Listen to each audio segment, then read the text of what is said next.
Jésus, gloire à Dieu. Loué soit le nom du Seigneur. Ce matin, nous sommes heureux de nous retrouver ensemble. Dieu est là. Amen. Dieu est là dans ce lieu. Dieu est là dans vos maisons. Dieu est là dans votre salon. Dieu est là. Alléluia. Parce que nous sommes réunis en son nom.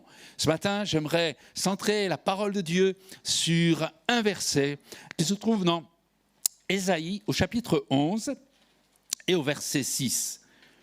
Le loup habitera avec l'agneau et la panthère se couchera avec le chevreau, le veau, le lionceau et le bétail qu'on engraisse seront ensemble et un petit enfant les conduira. En cette période de Noël, il y a beaucoup de féeries. On appelle ça la magie de Noël. C'est le temps euphorique de faire des achats pour offrir un cadeau à l'un, un cadeau à l'autre, aux enfants, aux adultes, aux parents. Et on se prépare à faire une fête familiale. Même si la situation pénible que nous traversons avec le Covid, avec ce confinement, avec ce couvre-feu qui ternit ce que le monde appelle la magie de Noël, notre société cherche à s'en affranchir pour pouvoir passer quelques heures à oublier, quelques heures à faire la fête. Si, en mentalité d'enfant de Dieu, je regrette que le souvenir de la naissance de Jésus soit autant déformé. Je prends aussi conscience de la soif de notre société à soupirer après un monde plus paisible, plus joyeux, plus heureux. Les solutions envisagées sont, à mon humble avis, juste de la poudre de perlimpinpin. Je ne sais pas si vous connaissez la poudre de perlimpinpin. Mais ça ne fait pas grand-chose. Une illusion éphémère qui aura pour conséquence un retour à la réalité plus dure, plus complexe et malheureusement plus pénible. Mais notre société préfère croire au mensonge de la magie de Noël. Croire pendant quelques heures que le monde, permettez-moi l'expression, que le monde des bisounours, du Père Noël, existe. Et en même temps, il rejette la réalité, la vérité en Jésus-Christ, de ce Jésus qui vint sur la terre offrir aux hommes en tout temps et de tout temps ce projet de vie et d'espérance. Un projet sans malheur. C'est ce que le prophète Jérémie, chapitre 20, verset 11, a annoncé. Notre génération, comme les précédentes, confirme malheureusement ces paroles d'un autre prophète qui s'appelle Ésaïe, Ésaïe 53, versets 1 et 2. Qui a cru ce qui était annoncé? Qui a reconnu le bras de l'Éternel? Il s'est élevé devant lui comme une faible plante, comme un rejeton qui sort d'une terre desséchée. Il n'avait ni beauté, ni éclat pour attirer nos regards, et son aspect n'avait rien pour nous plaire. Notre société incrédule refuse de croire qu'il y a une autre forme de Noël parce qu'il considère que le projet de Dieu en Jésus-Christ, c'est juste. Je vais reprendre cette expression, un monde de bisounours.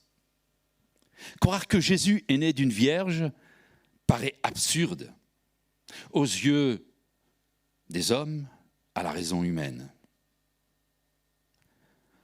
Croire dans la doctrine de Jésus-Christ paraît complètement irréaliste. Aimons-nous les uns les autres. Parole de Jésus reprise par différents mouvements. Et si je reprends ma génération, c'était la génération des hippies qui avait repris ces paroles avec aussi cette expression que j'entends ici et là, peace and love. Mais tout cela d'une manière humaine et finalement, parce que c'était avec des forces humaines, c'était juste un leurre. D'ailleurs, ce mouvement de jeunesse des années 60, s'est terminé de manière dramatique avec de nombreux morts à cause de la drogue, à cause des excès. Et parmi eux, un des chanteurs connus des Rolling Stones, qui nous montre que la solution ne se trouve pas à utiliser de ci, de là des phrases sympathiques comme « aimons-nous les uns les autres » pour régler le problème et que les hommes puissent vivre en paix. Et que soudain, la magie de Noël puisse se réaliser. La raison, les témoignages sans la présence de Jésus sont des freins sérieux à la manifestation de la foi en Jésus-Christ. Quand Ésaïe écrit ce que nous avons lu ensemble, le loup habitera avec l'agneau, la panthère se couchera avec le chevreau, le veau, le lionceau et le bétail qu'on engraisse seront ensemble et un petit enfant les conduira. Nous avons beaucoup de difficultés à matérialiser, à imaginer. Et même, cela est tellement difficile que pour beaucoup, ça semble absurde. Cela semble tellement loin de nos réalités. Et cela ressemble tellement à ce que j'appelais le monde des bisounours, que nous cherchons à imaginer, à essayer de construire quelque chose d'autre, parce que cela nous semble impossible.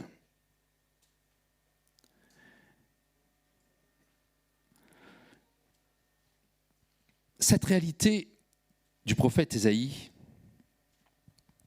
a commencé dans la nuit des temps, dans le cœur de celui que nous appelons le Créateur,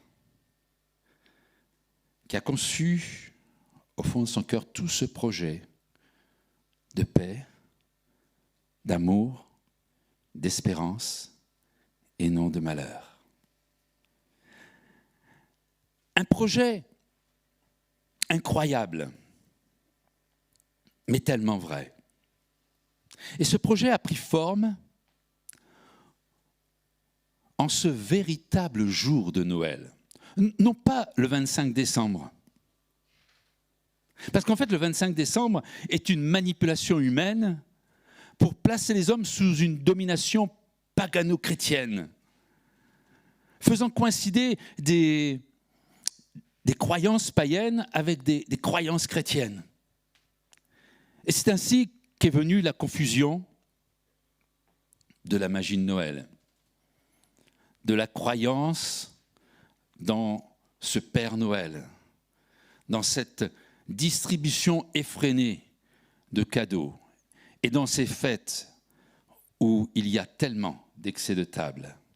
C'est donc un autre jour où Jésus a été conçu par la Vierge Marie. En ce jour-là, l'incroyable s'est réalisé. Le Créateur de l'univers a ouvert une nouvelle période où tous ceux qui croiront en lui seront épargnés de ce processus d'autodestruction dans lequel nous vivons pour entrer dans un nouveau processus communautaire de construction pour la réalisation d'un projet et d'un projet de Dieu de paix et d'espérance. Dans ce projet de paix et d'espérance, il est question de vie éternelle, où le loup et l'agneau vivront ensemble, où la panthère et le chevreau se coucheront ensemble, où le veau, le lionceau, le bétail seront ensemble, et où, et ça c'est une parole vraiment messianique, où le petit enfant l'enfant ridicule conduira. La réalisation,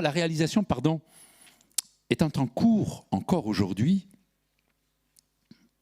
je suis conscient que nous sommes dans un véritable chantier qui se déroule devant nos yeux. C'est une œuvre en devenir. C'est quelque chose qui est en construction, et comme sur tous les chantiers, tout n'est pas encore bien à sa place. Tout n'est pas encore parfait, tout n'est pas encore joli, tout n'est pas encore à la dimension du projet de Dieu.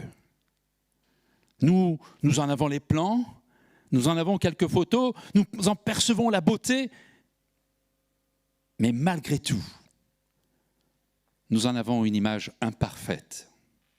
Parce que ce que Dieu a préparé pour nous n'est pas venu encore dans nos pensées, dans nos imaginations, tellement les choses sont glorieuses et sont belles. Mais déjà, nous voyons comme au travers d'un miroir. Mais déjà, nous voyons au travers des choses qui nous sont données, au travers de la parole de Dieu, nous réalisons combien ce sera beau quand toute l'œuvre de Dieu sera accomplie. Ce chantier qui a commencé il y a plus de 2000 ans n'a pourtant rien à voir avec ce que j'appelle depuis le début de ce message le monde des bisounours. Dans cette période de Noël, nous écoutons dans nos maisons des chants, ça les chants de Noël.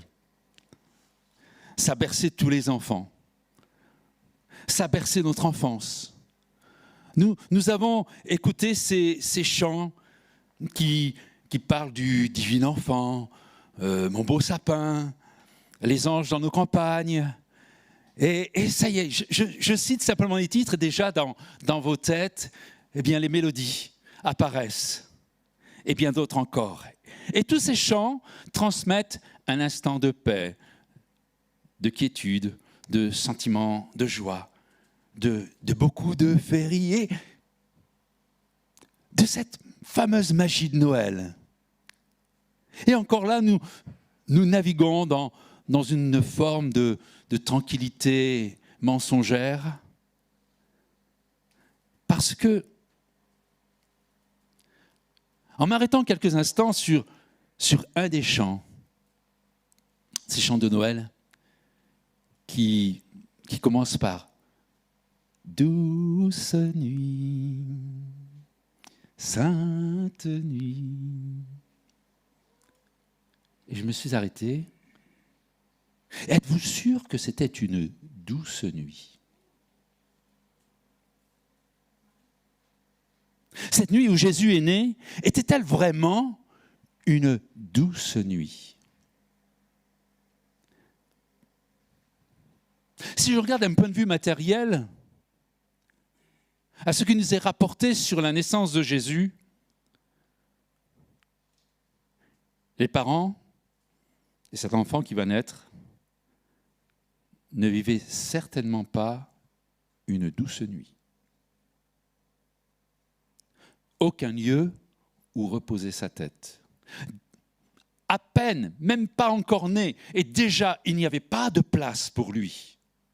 Déjà il était comme exclu. Déjà il était comme rejeté. Déjà les autorités avaient conçu un plan machiavélique contre celui qui allait naître. Douce nuit.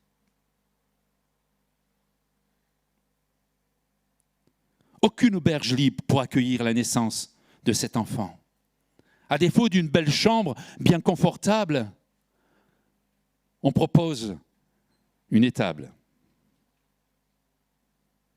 Et comme petit couffin, une mangeoire. Douce nuit. J'aimerais vous y voir. Et vous me diriez si c'était vraiment une douce nuit. Douce nuit, sainte nuit, illusion des hommes qui veulent faire croire que la naissance de Jésus était un instant doux et paisible comme comme un monde féerique, comme une magie de Noël, comme un monde des bisounours. Alors que ce n'était pas du tout une douce nuit. Loin de là.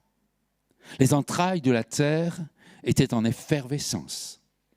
Le prince de ce monde rugissait, les autorités étaient en combat et préparaient des choses terribles. Déjà, l'enfant était menacé, Jésus était dans les collimateurs du prince de ce monde et une lutte terrible commença. Loin, très loin de cette pensée que nous pourrions recevoir et que je refuse d'une douce nuit. Vous pouvez rester avec vos rêves, ces rêves de quiétude, de beauté angélique, mais je sais que depuis ce jour, le royaume de Dieu est forcé et ce sont les violents qui s'en emparent. C'est une parole de Jésus qui invitait non pas à une guerre de religion, non pas à tuer des hommes, mais à une guerre contre ces raisonnements égocentriques et orgueilleux, une guerre contre nos logiques, une guerre contre nos comportements narcissiques, une guerre contre le péché. Tout ce qui se passera au travers de Jésus, à partir de la naissance de Jésus, est un choc pour tous les hommes de cette terre, parce que tous les hommes et toutes les femmes que nous sommes des pécheurs. Et en Jésus, les valeurs sont ébranlées. Les fondements de la vie sont ébranlés. Et quand je dis ça, je suis persuadé que nous préférons, dent pour dent, œil pour œil, nous préférons, dent pour dent, œil pour œil, que de tendre la joue quand on nous a frappé sur la joue droite, on ne tendra pas facilement la joue gauche. Les logiques sont ébranlées. Le véritable Noël est un choc, car tout est inversé. Tout est inversé. Dieu créateur tout-puissant, celui qui règne au-dessus de tous les hommes, est descendu sur la terre en un enfant. Et il se présente comme sans force. Et ça peut nous interpeller. Il y a un message derrière cela. Le roi des rois, qui devrait être accueilli par les grands, par les puissants, par les maîtres de ce monde, ne sera même pas accueilli par le pauvre. Il naîtra dans une étable au milieu d'animaux. Il devrait être servi, ce Jésus, par les grands de ce monde. Mais il est venu et il a servi le plus petit d'entre nous, le plus pauvre, le plus misérable. Il pourrait, d'un claquement de doigts, détruire cette foule qui était devant lui et qui criait d'une même voix, « Crucifie-le, crucifie-le, crucifie-le ». Il aurait pu, d'un claquement de doigts, écraser ce tribunal qui le jugeait de manière injuste, parce qu'il n'avait fait rien de mal. Mais il s'est laissé frapper, humilier, abaisser, cracher dessus, remis une couronne d'épines, jusqu'à mourir sur la croix.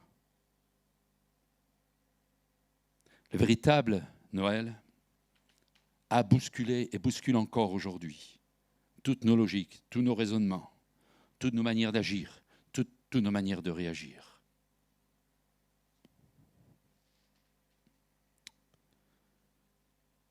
Voici le chantier glorieux, merveilleux, extraordinaire, ce jour de Noël a commencé.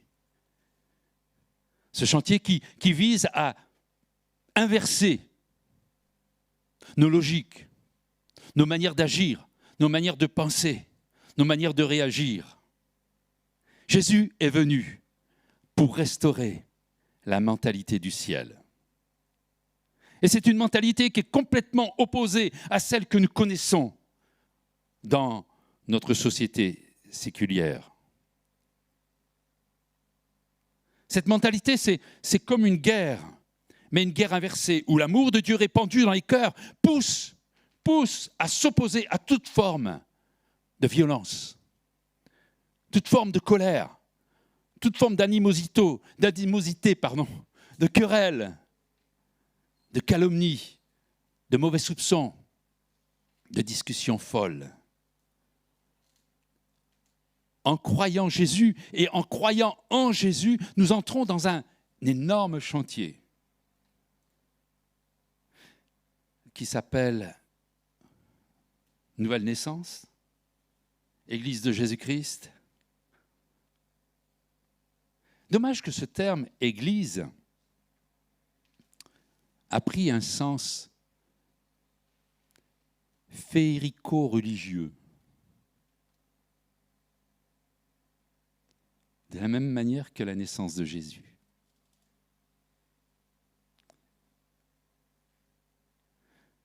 Dommage parce que la réalité est tout autre. Quand nous nous réunissons ensemble, nous venons pour être transformés par la puissance de Dieu dans nos logiques, dans nos raisonnements, dans nos manières de vivre, dans nos comportements, pour que cette nouvelle naissance qui nous est donnée en Jésus-Christ prenne une réalité. Et lorsque des hommes et des femmes qui se réunissent ensemble, qui s'associent pour former cette Église, au cœur même de cette Église, il se produit encore de grands combats parce que nous sommes en chantier. Parce que les choses ne sont pas pleinement réalisées. Mais nous sommes en chemin, alléluia. Et c'est là où c'est véritablement une guerre inversée. Les hommes et les femmes qui réussissent à vivre cette forme de combat démontrent que ce n'est pas une magie de Noël. Ce n'est pas un monde de bisounours. Qu'il n'y a rien de féerique ni de magique, mais d'une dure confrontation entre le péché dans le cœur de l'homme et cette nouvelle nature en Jésus-Christ qui fait de nous des disciples de Jésus-Christ. Et tous ceux qui réussissent à mettre en œuvre cette véritable guerre inversée vivront aujourd'hui, non pas comme une utopie, comme quelque chose de féerique, mais comme une dure réalité d'un combat entre le bien et le mal qui se trouve dans nos cœurs, dans cette perspective d'une éternité, où tout sera véritablement dans cette dimension que nous voulons vivre déjà ici sur cette terre, entre nous, le loup et l'agneau habiteront ensemble, la panthère et le chevreau dormiront dans le même lit. Et le veau, le lionceau, le bétail mangeront à la même table. Et il y aura celui qui est au centre, Jésus. Celui que nous voyons comme ce petit enfant. Le caractère du loup aura été transformé pour s'accorder avec l'agneau. C'est terrible, ça. Terrible en termes de transformation. Le caractère de la panthère sera transformé par rapport au caractère du chevreau.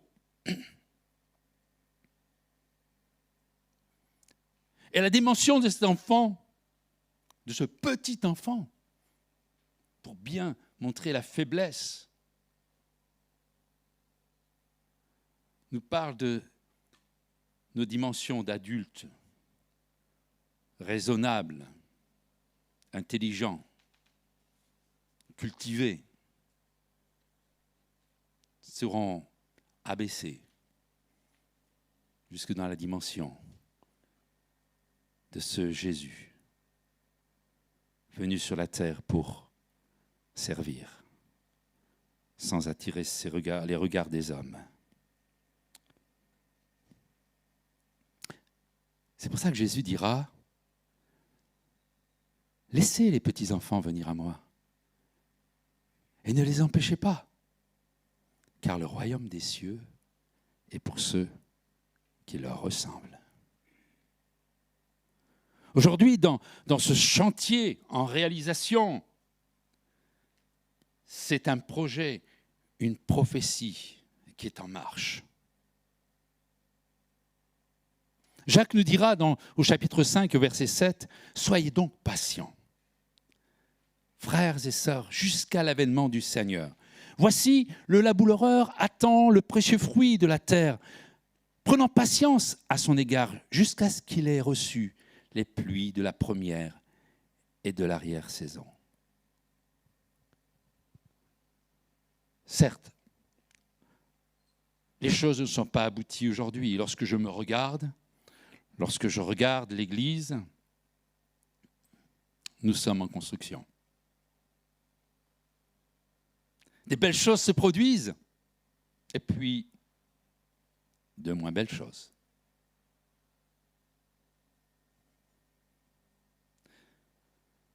L'Église de Vernon n'échappe pas au fait que l'Église de Vernon n'est pas parfaite, parce que déjà leur pasteur n'est pas parfait.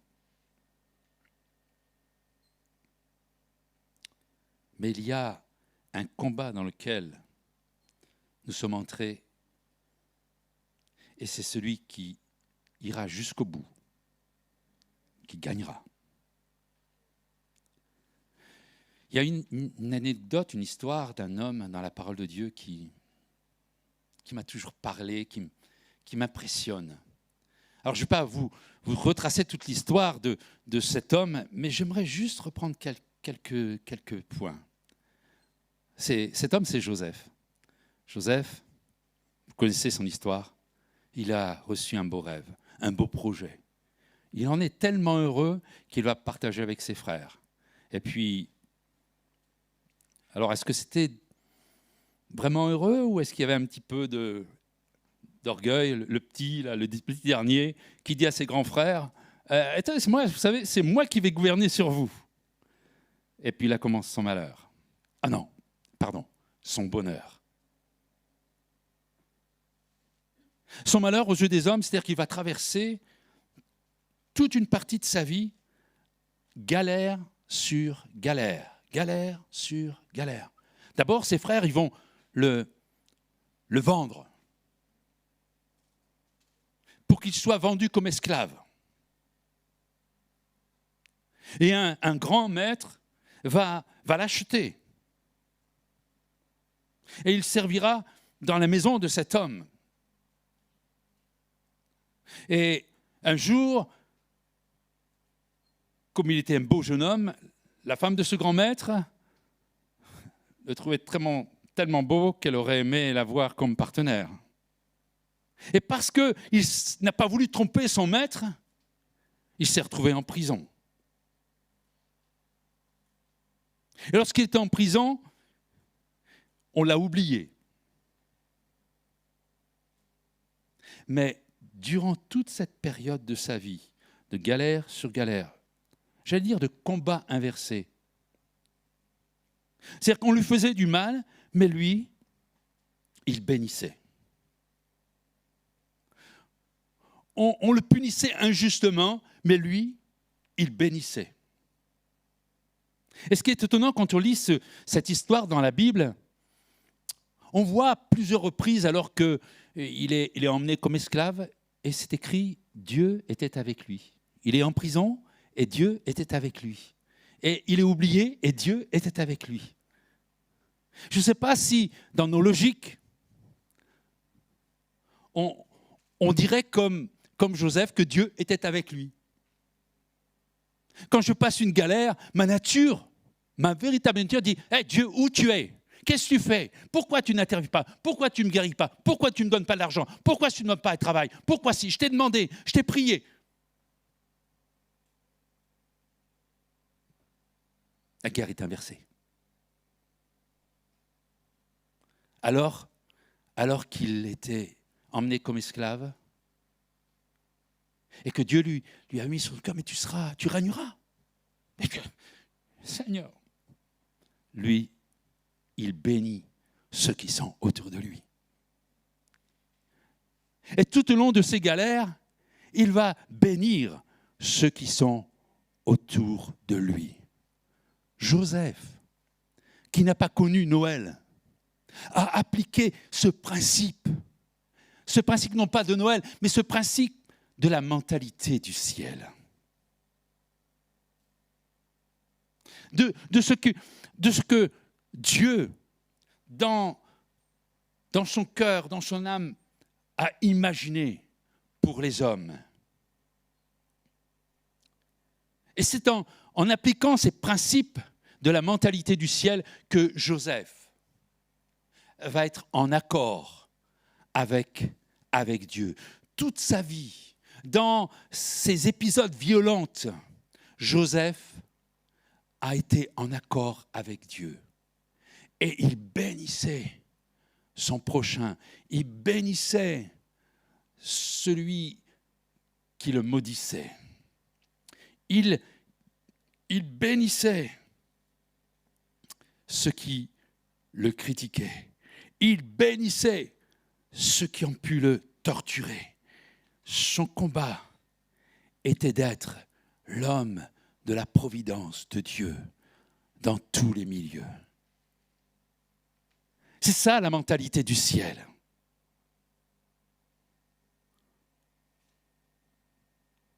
Alors oui, où était Dieu dans ces galères ? Dieu est avec l'homme qui applique la mentalité du ciel. Est-il possible pour nous de développer en nous cette mentalité ? Je vous le disais en introduction, ce mouvement hippie a essayé de mettre en œuvre, parce que c'est beau. C'est beau ce slogan « Aimons-nous les uns les autres ». C'est beau ce slogan « Peace and Love ». Mais d'un point de vue humain, dans notre nature, dans nos conceptions, dans notre manière de penser, dans nos logiques, jamais nous serons en mesure, jamais nous serons capables de mettre cela en œuvre. Je me souviens d'un homme qui avait voulu mettre cela en œuvre de manière concrète avec d'autres hommes et d'autres femmes. Il se disait croyant, et je pense qu'il croyait. Ce qu'il n'avait pas compris, c'est que ce n'est pas par nos forces, ce n'est pas par notre énergie, ce n'est pas par nos compétences qu'on pourra le mettre en œuvre. Alors lui, il voulait à tout prix mettre ça en œuvre, et il achetait avec d'autres personnes. Ça commençait bien, ils ont acheté un château. Chaque personne a mis de l'argent pour acheter ce château et de vivre ensemble dans ce château pour vivre cette dimension du « aimons-nous les uns les autres ». Alors, les premières semaines, c'était le ciel sur la terre. C'était beau, on s'aimait, enfin, ils s'aimaient, parce que je n'étais pas dedans, mais ils s'aimaient. ils partageaient leurs biens, leur nourriture, ils mangeaient ensemble, ils se réjouissaient ensemble, ils priaient ensemble, ils chantaient ensemble, ils lisaient la Bible ensemble, et c'était formidable. La première semaine, allez, le premier mois, au bout de la première année, ça commençait à avoir des petits couacs. Et puis un jour, ils se sont séparés. Parce que ce que Jésus nous apporte comme principe de cette mentalité du ciel, nous ne pouvons pas le construire avec nos propres forces. Ne pas le construire avec notre intelligence. C'est par quelque chose qui n'est pas de l'homme, qui parle de l'Esprit de Dieu, la présence de Dieu. Est-il possible pour nous de bénir alors que nous sommes maudits? Alors si je vous demande ça d'une manière humaine, si vous me le demandez, je dirais moi, je suis incapable. Mais si Dieu est en moi, alors il commence une œuvre dans mon cœur, un véritable chantier, et puis il y a des choses qui changent, il y a des choses qui évoluent, et quand je regarde ma vie, je me rends compte que le Jean-Pierre d'il y a 40 ans et le Jean-Pierre d'aujourd'hui n'est pas le même. Sauf que le Jean-Pierre d'aujourd'hui, il n'est pas encore au top du top, et qu'il a encore plein de choses à apprendre. Et quand je lis certaines anecdotes, des histoires vraies, je pense à, je ne sais pas si vous avez lu ce livre de Corrie ten Boom, Dieu en enfer. Cette femme qui était croyante, sa famille était croyante, et pendant cette période nazie, ils ont caché des pauvres hommes, pauvres femmes, pauvres familles juives, et parce qu'ils ont protégé des hommes et des femmes, ils sont retrouvés dans ce camp de la mort. Et dans ce camp de la mort, elle et sa sœur ont vécu des temps terribles. Je vais passer sur les détails. Sa sœur est morte dans ce camp de la mort. Et elle en est sortie, en fait, d'une manière très, très étonnante. Il y a eu une erreur au niveau administratif et elle est sortie à la place d'une autre personne. Elle ne savait pas. Et durant tout ce séjour dans ce camp de la mort, ils n'ont pas arrêté de parler de Jésus, de faire du bien à l'un, de faire du bien à l'autre, dans leur misère, dans les limites de ce qu'ils pouvaient faire. Mais de plus en plus de femmes, puisque c'est un camp de femmes, de plus en plus de femmes venaient vers elle parce qu'elles recevaient quelque chose. Dans ces ténèbres, dans ces temps douloureux, dans ces temps où son cœur a été meurtri quand elle a vu l'état de sa sœur. Et puis elle est sortie de cette prison et elle a continué à parler de Jésus, de ce que Jésus avait fait dans ce camp, comment il les avait gardés dans leur être intérieur.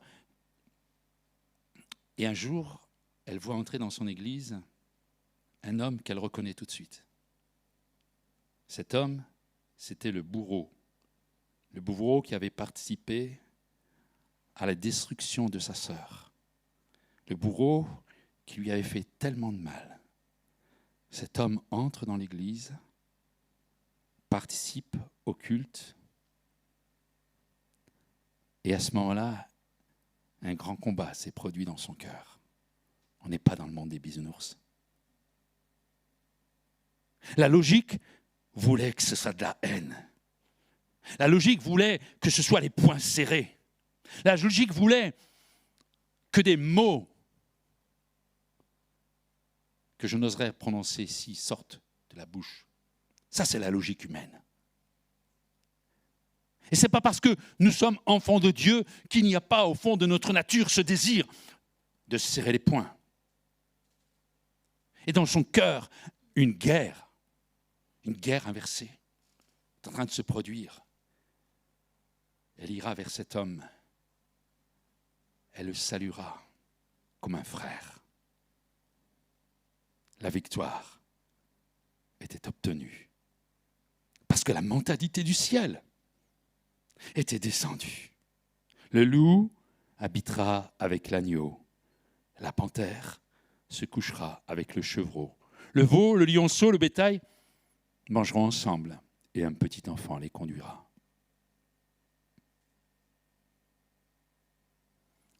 Un dernier témoignage. Ce pasteur de Roumanie, pasteur Vrubrandt, qui parce qu'il croyait en Dieu, parce qu'il témoignait de l'amour de Dieu, a passé une quinzaine d'années en prison. On l'avait mis en prison, on l'avait torturé, on l'avait fait vivre tout ça pour voir jusqu'à où il irait avec cette foi-là. Où est ton Dieu qui te sort de cette prison? Et il raconte qu'un moment, et pendant de nombreux mois, il a passé sa vie dans une fosse à purin. Il pataugeait dans le purin et on lui demandait de nettoyer les parois. Et là, on lui dit alors, tu crois toujours en ton Dieu? Il ne te sort pas de cette fosse de purin? Et lui, dans son témoignage, il dit, j'étais tellement en relation avec mon Dieu que dans cette fosse à purin, c'était le ciel. Et il bénissait ses bourreaux. Et il priait pour ses bourreaux. Et un jour, on l'a fait sortir de cette fosse à purin. Et il dit dans son témoignage, j'ai regretté ces moments que je passais là.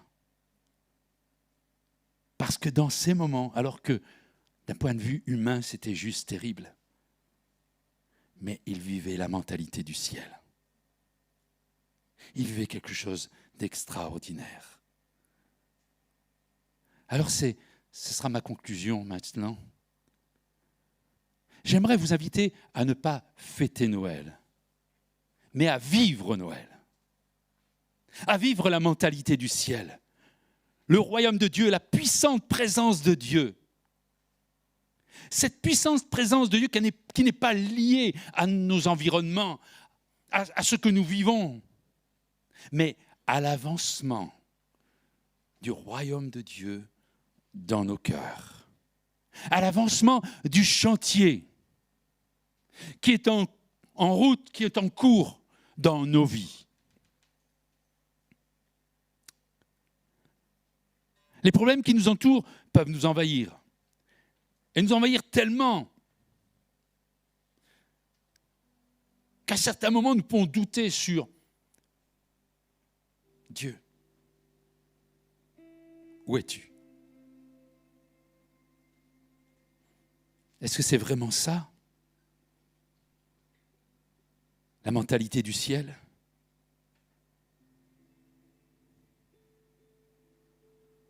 C'est vrai. Nous pensons que c'est beaucoup plus agréable de faire la fête. C'est beaucoup plus agréable d'être dans le superficiel, dans l'éphémère, dans tous ces risques de péché où l'excès de table, où les paroles légères vont fleurir. Cet environnement éphémère. Et naturellement, c'est ce que nous préférons. Mais si nous voulons vivre Noël, si nous voulons vivre cette guerre inversée, où l'amour du prochain, où le pardon, où la main tendue devient l'expression de notre cœur, peu importe notre environnement. Je vous dirais même, fêtez Noël. Asseyez-vous à la table avec vos familles, avec vos amis.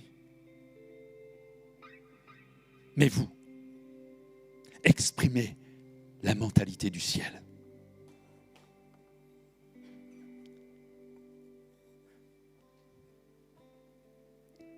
Ou si, peut-être, derrière l'écran, quelqu'un nous regarde dans une chambre d'hôpital, dans des moments douloureux. Et dans ces moments-là, des doutes peuvent survenir. Mais je veux prier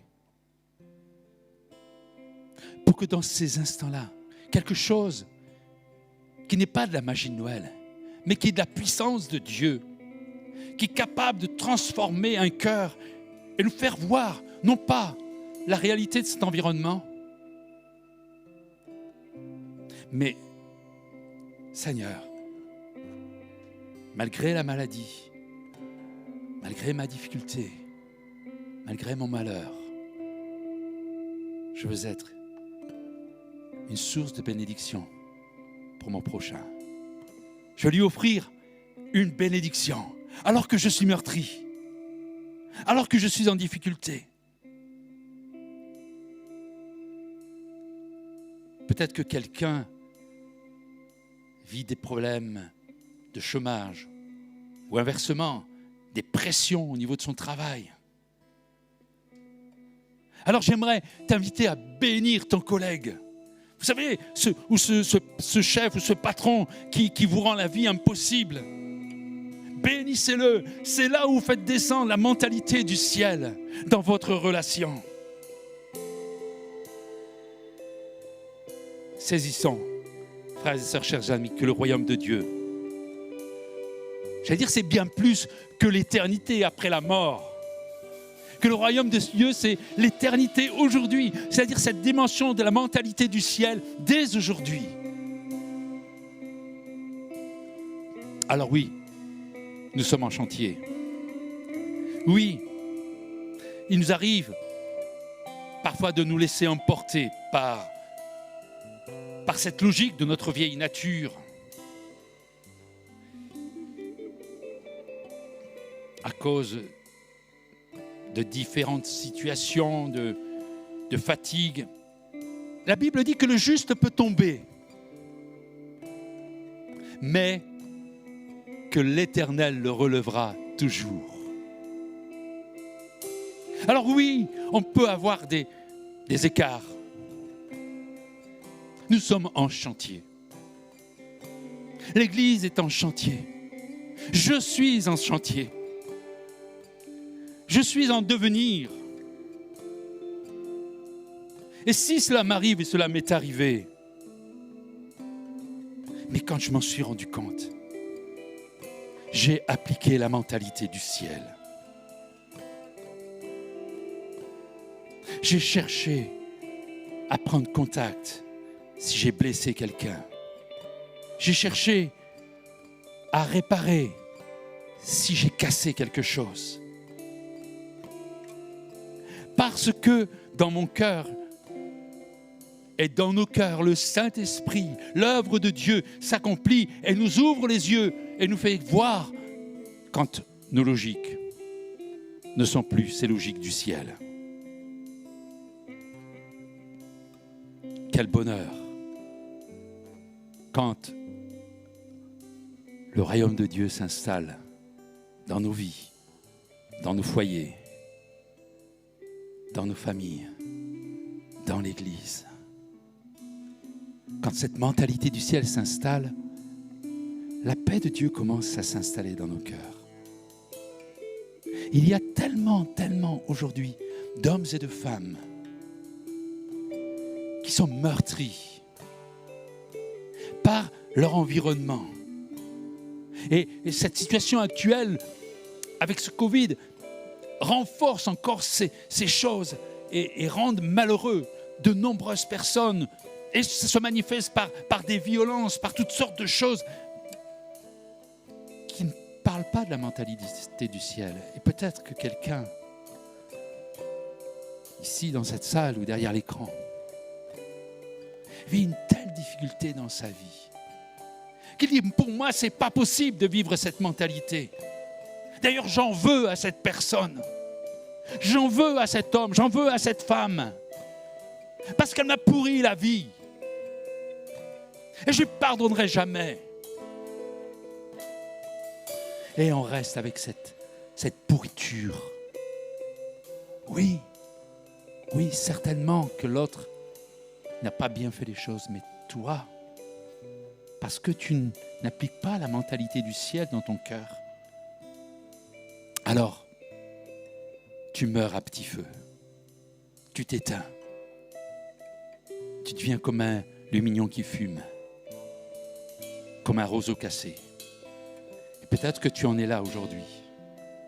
J'aimerais te dire que Dieu n'éteint pas le lumignon qui fume. Il ne brise pas le roseau cassé. Il veut juste t'aider. Il veut juste te tendre la main. Il veut juste t'accompagner. Il veut te rendre capable. Et c'est bien plus que tout ce que le monde peut nous proposer. C'est bien plus que cette magie du ciel.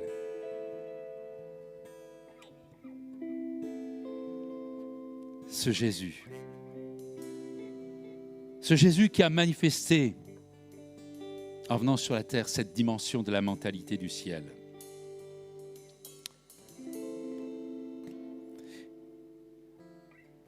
Nous a dit qu'il voulait habiter avec nous, qu'il voulait nous accompagner. Et ce matin, j'aimerais prier avec toi. Parce que peu importe là où tu en es dans ton chantier, peut-être que tu as des regrets. Peut-être que tu as des choses que tu voudrais changer. Il y a un vieux chant, pas si vieux que ça, qui dit tu peux naître de nouveau. Tu peux tout recommencer. Balayer ta vie passée. Repartir à zéro. Reconstruire sur de nouvelles bases. Et c'est pas parce que tu as 10, 20 ans de connaissance de la Bible ou des croyances en Jésus-Christ qu'à un moment donné, il ne faut pas, pour toi, repartir à zéro. Et si pour toi, c'est peut-être la première fois que tu entends ce message, tu as allumé ton ordinateur et par le fait d'un hasard avec un grand D, tu es venu sur cette vidéo. Pour toi aussi, c'est possible de repartir à zéro, de changer de mentalité et de vivre petit à petit, à ta vitesse, à ton rythme. Jamais Dieu n'impose quelque chose à quelqu'un. Il n'y a que les hommes qui imposent des choses. Il n'y a que des gourous qui imposent des choses. Mais Dieu n'impose rien. Il veut t'accompagner à ta vitesse. Alors aujourd'hui, il est prêt à venir chez toi dans la dimension que tu veux bien. Si tu lui donnes juste de rester à la porte, il restera à la porte de ton cœur. Si tu veux qu'il rentre dans le couloir, il viendra et il sera avec toi dans le couloir. Si tu veux qu'il mange avec toi, alors il mangera avec toi. En fait, c'est toi qui décides de la place que tu veux donner à Dieu. C'est toi qui décides d'accepter cette mentalité du ciel. Rien ne se passera sans que ce soit toi qui le désires. Alors j'aimerais maintenant, avec toi, prier que Dieu puisse venir dans ton cœur et te montrer non pas une magie, mais une réalité bousculante de cette mentalité du ciel qui inverse nos raisonnements, qui inverse nos pensées, qui inverse nos logiques pour aimer comme lui, il nous a aimés, pour agir comme lui, il a agi pour nous. Prions ensemble. Seigneur, les mots n'ont pas de puissance. Ils peuvent avoir un poids, mais ils n'ont pas de puissance. La puissance, c'est ton Saint-Esprit. La puissance, c'est toi convainc les cœurs et qui amène à l'existence ce qui n'existe pas. Et ce matin, je sais que dans chacun de nos cœurs, il y a encore des choses qui n'existent pas sur cette mentalité du ciel. Mais aujourd'hui, des cœurs s'ouvrent, mon cœur s'ouvre, et d'autres avec moi, pour dire Seigneur, dans ce qui n'existe pas de cette mentalité, viens m'apprendre, viens m'aider, viens transformer. Je veux te toucher pour que ta vie vienne en moi, vienne dans mon ami, dans mon frère, dans ma soeur, dans chaque personne qui écoute ce message. Seigneur, ta grâce. Seigneur, oui, nous voulons vivre Noël. Alléluia. Que ton nom soit béni, Jésus. Amen. Viens par ta grâce, Seigneur, changer les cœurs, toucher des vies.